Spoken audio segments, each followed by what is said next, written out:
गुंडीचा मंदिर में पहुंचिले दारुब्रह्म पतित पावन। पिपिली पौरांचल दरजीसाई स्थित प्रभु श्री पतित पावन देवंक रथयात्रा महासमारोह महाआडंबर संपन्न हो जाइछि। एथिपाई मंदिर में रविवार सकाळे प्रभु श्री जगन्नाथ बड़ भाई बलभद्र और देवी सुभद्रा को मंगल आरती खेचड़ी भोग और विभिन्न रीतिनीति संपन्न होगा पर चतुर्धा मूर्ति को पहंडी कर रथारूढ़ कर दैता सेवक मैंने ठाकुर विभिन्न सेवानीति करथिबा बेले पूर्वतन पौराध्यक्ष गोकुलानंद महांती रथ उपर छेरा पहरा करते। मध्याह्न 2टा समय रथटଣା आरंभ होता बेले शताधिक भक्त आनंद और उत्साह सह रथ को टाणी टाणी मढ़ियाली साई स्थित माँ पढ़ई शुणी ठाकुराणी गुंडीचा मंदिर पर्यंत नहीं जीवा बाटरे थाना छक माउसी माँ मंदिर ठारे महाप्रभु अटकी मंदिर पोड़पिठा रसगोला भोग खाइथिले। पिपिली थाना पक्षर पोड़पिठा प्रस्तुति होता बेले घंटा घंटा मार्दल हरिबोल हुलहुली ध्वनि रे पिपिली बजार प्रकम्पित हो चांदुआ नगरी रे एक आध्यात्मिक परिवेश सृष्टि होता। अपराह्न 5टारे गुंडीचा मंदिर निकट में रथ पहुँचवा पर 3 ठाकुर को पहंडी कर माँ पढ़ई शुणी ठाकुराणी मंदिर संलग्न गुंडीचा मंदिर को निया जाइथिला। एही रथयात्रा रे पिपिली पूर्वतन थाना अधिकारी तथा भुवनेश्वर एससीपी शरद कुमार साहू सामिल हो समूह रथ टाणी। पिपिली रथयात्रा परिचालना कमिटी पक्षर एही रथयात्रा समारोह परिचालना होता बेले शांति श्रृंखला ट्रैफिक नियंत्रण पर Pipili police Pipili college NCC छात्र छात्री माने सहयोग करथिले। रथटଣା समय खरा दाउरू रक्षा पाइबा पिपिली दमकल बाहिनी पक्षर शताधिक भक्तों को जलवृष्टि करा जायथिला। पिपिली विद्युत विभाग कर्मकर्ता माने एथिरे सहयोग करथिबा बेले मंदिरर मुख्य सेवक लक्ष्मीधर पंडा समस्त पूजानीति संपादन करथिले। गुंडीचा मंदिर में 9 दिन व्यापी श्रीजीऊ समस्त रीतिनीति को स्थानीय गणपति क्लब्र सदस्य माने कार्य संपादन करेंगे बोले अनुष्ठान संपादक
ଆମେ ଦୌଡ଼ି ଆସିବା ନହେଲେ ଯଦି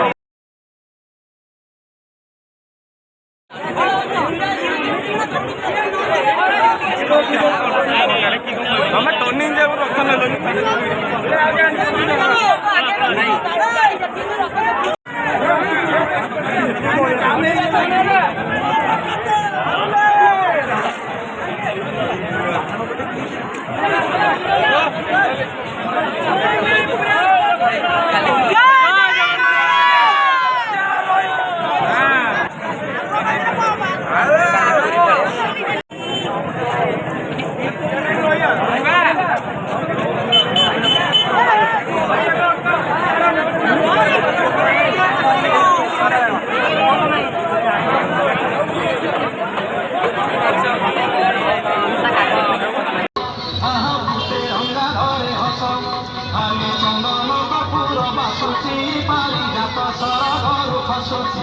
আমি চন্দন কর্পূর বাসুচি পারিজাত সরগরু খসুচি নব যৌবন বেশ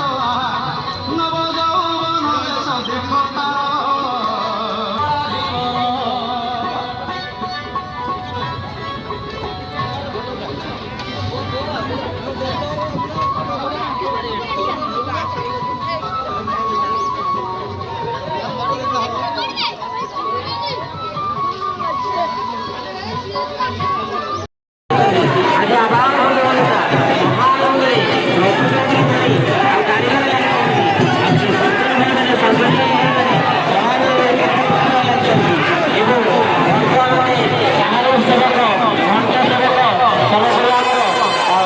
बाध्यकार बंधु मैंने आनंद भाव में बाध्यवादन अच्छा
सभापति प्रेसिडेंट